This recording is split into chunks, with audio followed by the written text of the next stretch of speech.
It's an unpopular opinion, but it's my car and I can do with it what I want. If I want to put a 5.7 liter Toyota V8 in this car, that's my business and nobody else's. It's an unpopular opinion here on Talk About It Tuesday. I'm Mike and you are watching My Car Shop. You Ford lovers can relax. I didn't do that. I did the right thing and I put a 355 small block Chevy in this car. Here's my point. Sometimes doing the best thing for you is not always going to be popular with all of the cool kids, whoever they are. Never been one. Don't care to be. I'm just me. Always have been. Always will be. That's why my stage name for the band is Rebel. I've been Rebel since 1979, actually, long before the band. Well, the band started in 1982, but I've always done my own thing is my point. And that's the subject today in this Talk About It Tuesday. We're going to kind of bend your mind a little and get you thinking a little differently. And I can just already read the comments now, but I don't care. It's an unpopular opinion.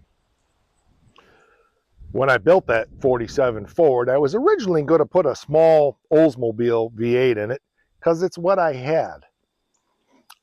Decided that wasn't going to be the easiest thing in the world, and I ended up having this small block Chevy that's in there fall into my lap for almost nothing. And it made more sense to do that because at the time I didn't have a lot of time to fabricate, and it was easy just to buy the things I needed for that car from Chassis Engineering and just throw it together with that.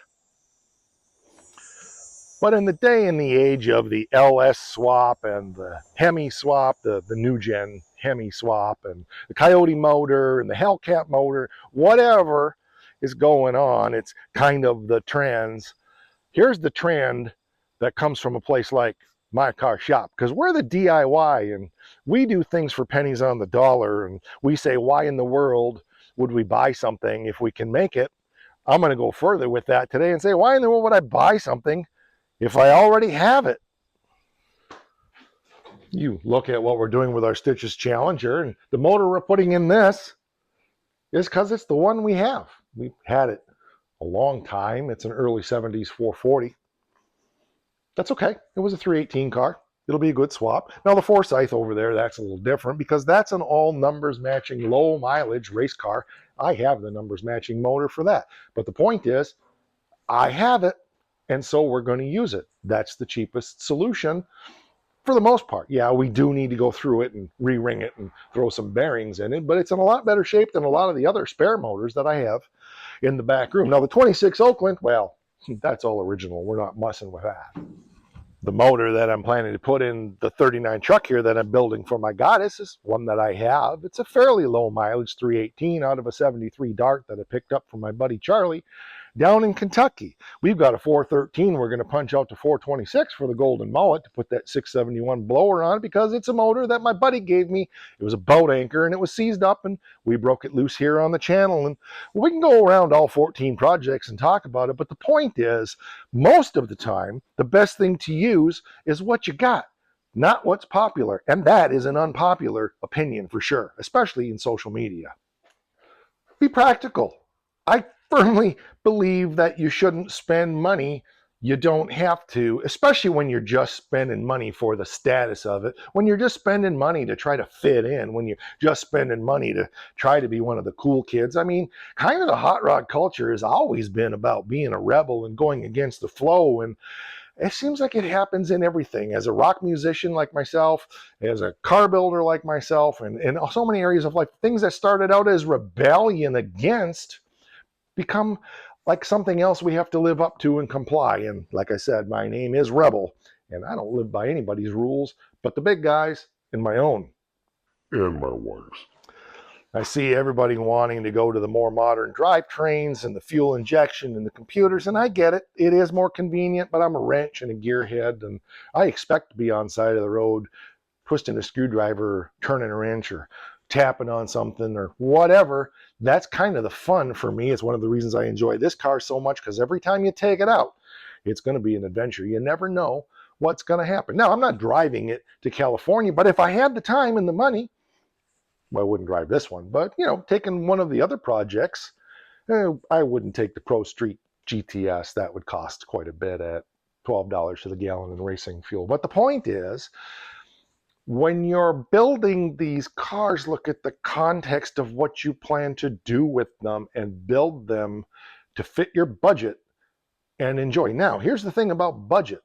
Just because you can spend it doesn't mean you should spend it. If you've been around my car shop here for any length of time, you know this is about resourcefulness.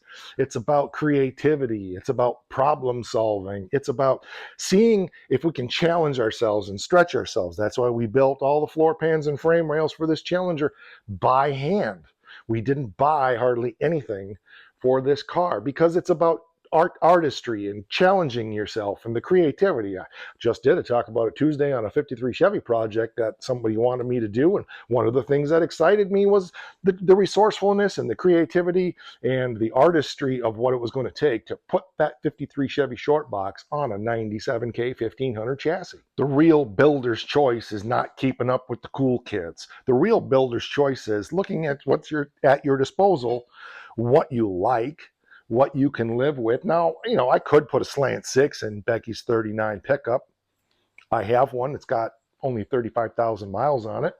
Got another one over there that was stuck that we broke loose and got that car running and driving a couple years ago. There's a 2-hour movie on the channel on that. Check that out. It's under the Golden Mullet playlist. It was kind of fun doing that. It was a big project. It took me all summer to get that done. It's a 2-hour epic movie on that, but that motor runs good now.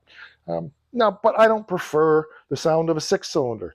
Doesn't mean I wouldn't do it in the right context. Because why would I buy something if I have something here that I can use and make work?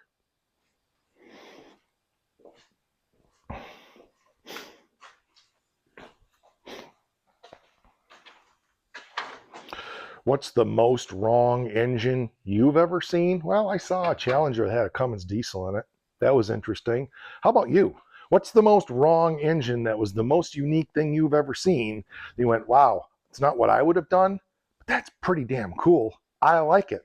I remember there was a hot rod, kind of a rail, like a T-bucket kind of thing, that had a motorcycle engine in it, and it sounded mean, and it's not what I would have done, but it was really cool. And when you talk to the guy, he said, well, I had the car, I didn't have a motor, and I had the bike over there that was kind of wrecked, and that motor ran good, and this needed a motor, and that's hot rodding right there. That's DIY. That's thinking outside the box, and that's the unpopular thing, which I love. Remember, if you use what you have or what you can easily acquire, you probably just made the impossible project way more possible for yourself, and you probably shortened your timeline. You probably save yourself a ton of money, and well, you're using what you have, which is your brain, your creativity, and your resourcefulness. All right, that's going to do it for this one. It's my unpopular opinion for today. Use what you got instead of spending money, especially when it comes to these engine transmission swaps. That'll do it. We'll catch you on the next one. We have channel memberships for as little as $5 a month. You get access to behind the scenes stuff. We have merchandise down there in the comments. There's a link to the Etsy store for Schultz Sign Company. If you search not in Etsy but in Schultz Sign Company and search MKS, you'll find all of our merchandise. And we have shirts all the way up to, I think, XXX or quadruple X now. So that's cool. And one more thing, I don't want you to forget. If you're new here, this one's important. Write this down.